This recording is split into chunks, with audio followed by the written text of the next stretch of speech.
Olá, boa noite. Começa agora o Fala Bahia. Confira comigo os destaques do programa de hoje. Universidades estaduais sem aula. Paralisação da categoria é para pedir reajuste salarial. Protesto fecha o trânsito. Servidores da Transalvador fazem manifestação no centro da cidade. E você vai ver também. FAPESB realiza workshop para acompanhar projetos em andamento. Tudo isso, mais as dicas de cultura agora no Fala Bahia, hoje com Lula Verde.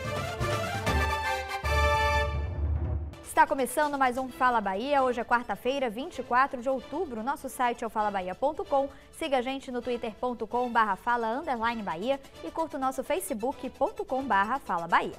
Vamos às manchetes dos principais jornais do país. Folha de São Paulo, PSB de Eduardo Campos cresce 141% nas metrópoles. Estado de Minas, TSE muda resultado eleitoral em cidades de Minas e Rio. Correio Brasiliense, mensalão. Pena do empresário Marcos Valério já soma 11 anos. O Estado de São Paulo, Carlinhos Cachoeira vira líder de presos na penitenciária da Papuda. E olha só, os 45 mil estudantes das universidades estaduais não tiveram aula hoje por conta da paralisação dos professores. A categoria quer, entre outras reivindicações, reajuste salarial. No campus da Universidade Estadual da Bahia, os portões ficaram fechados. Na frente da UNEB, professores distribuíram panfletos, pão e água. O magro café da manhã foi em protesto ao salário apontado pela categoria como o mais baixo entre os professores universitários do Nordeste. Na UESC, no sul do estado, à tarde os professores debatem sobre o regime de trabalho docente. Os 1.036 professores da UESB também aderiram à paralisação. Uma mobilização para pressionar o governo a nos receber e discutir com o movimento docente a pauta de reivindicações que foi aprovada pela categoria e protocolada em junho deste ano, mas que até o momento o governo ainda não começou a discutir com a categoria. Hoje na Bahia, um docente em início de carreira com jornada de 20 horas tem salário base de R$ 927.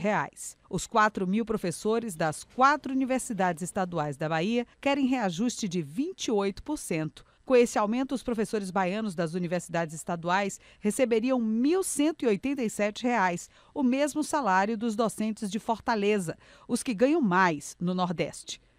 A categoria também pede aumento de 5% para 7% no repasse da verba destinada à manutenção e investimentos na área de ensino e pesquisa. Esperamos que o governo tenha sensibilidade de nos atender, ou seja, nos ouvir, discutirmos e atender nossas reivindicações. Uma outra paralisação de 24 horas já está agendada para o dia 22 de novembro. O governo do estado informou que tem acordo firmado com as associações docentes das universidades estaduais da Bahia até janeiro do próximo ano e vem cumprindo o que foi combinado. A nova mesa de negociação terá início no dia 8 de janeiro de 2013. O governo disse ainda que está agendando uma reunião com o Fórum das Associações de Docentes para a próxima terça-feira. E o trânsito ficou lento hoje de manhã no centro de Salvador por causa de uma manifestação de servidores da Transalvador. Servidores da Transalvador fizeram uma caminhada que saiu da sede do órgão no Vale dos Barris até a Praça Municipal. Em frente à Praça Castro Alves, policiais militares impediram que o carro de som seguisse com os manifestantes que resolveram bloquear o trânsito na área. Este homem tentou furar o bloqueio com a moto, mas não conseguiu. A categoria em greve desde a última quinta-feira reclama da suspensão do plano de saúde e do atraso no pagamento de prestadores de serviço. No fim da manhã, representantes dos grevistas foram recebidos na prefeitura. A polícia está à procura dos assaltantes que mataram um idoso de 75 anos em Feira de Santana. Na hora do crime, a vítima saía de casa para o trabalho. Antônio Nacleto da Silva foi abordado por 2 homens que chegaram em uma moto e anunciaram o assalto. Segundo a polícia, o idoso teria reagido ao assalto. Um dos bandidos disparou 2 tiros no peito do idoso, que morreu na hora. A polícia está à procura dos assaltantes. Uma professora foi presa em flagrante na cidade de Juazeiro depois de chamar um médico do SAMU de negrinho metido. A professora tinha chamado uma equipe do SAMU para atender o ex-companheiro que estava passando mal. Segundo a polícia, a professora teria se irritado com a demora no atendimento, já que o médico teve que fazer um procedimento no local antes de remover o paciente para o hospital.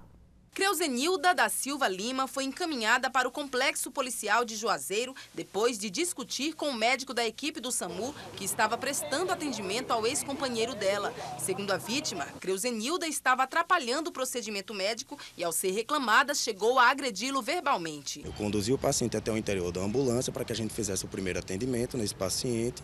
Quando a gente estava tentando fazer um acesso venoso nele, ela abriu a porta da ambulância traseira e começou a gritar por que o paciente ainda estava lá e por que a gente ainda não tinha feito a remoção do paciente para um hospital. Com isso, eu pedi para que ela fechasse a porta da ambulância, para a gente não expor o paciente e para poder terminar o acesso com tranquilidade, o procedimento em tranquilidade. Foi quando ela disse que eu era um negrinho metido e bateu a porta da viatura. A acusada, presa em flagrante, e o advogado dela não quiseram falar com a nossa equipe. Ela prestou depoimento e, segundo este delegado, vai responder por injúria racial.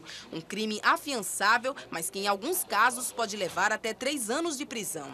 Ela está sendo autuada em flagrante e nesse tipo de crime cabe uma fiança, né? Vai ser realizada uma fiança, caso ela pague, ela vai responder liberdade. Indignado com o ocorrido, Gilberto lembra que esta não é a primeira vez que os profissionais do SAMU são agredidos na cidade. O que acontece é o seguinte, a equipe do SAMU foi desrespeitada. A equipe do SAMU foi agredida. Então isso que tem que acabar. Já aconteceu uma vez de agressões físicas aqui do SAMU. O pessoal costuma invadir a base. Então o que acontece é o seguinte, a gente precisa de mais segurança. O delegado entendeu que a professora não cometeu crime de racismo, que, segundo a lei, é inafiançável. Para ele, a professora foi responsável pelo crime de injúria racial. Por isso, ela foi liberada para responder ao crime em liberdade, depois de pagar fiança de um salário mínimo. O ex-marido da professora, que foi atendido pelo SAMU, morreu hoje pela manhã. E no próximo bloco, a gente fala sobre o primeiro workshop de acompanhamento de projetos. É um instante só, a gente volta já já.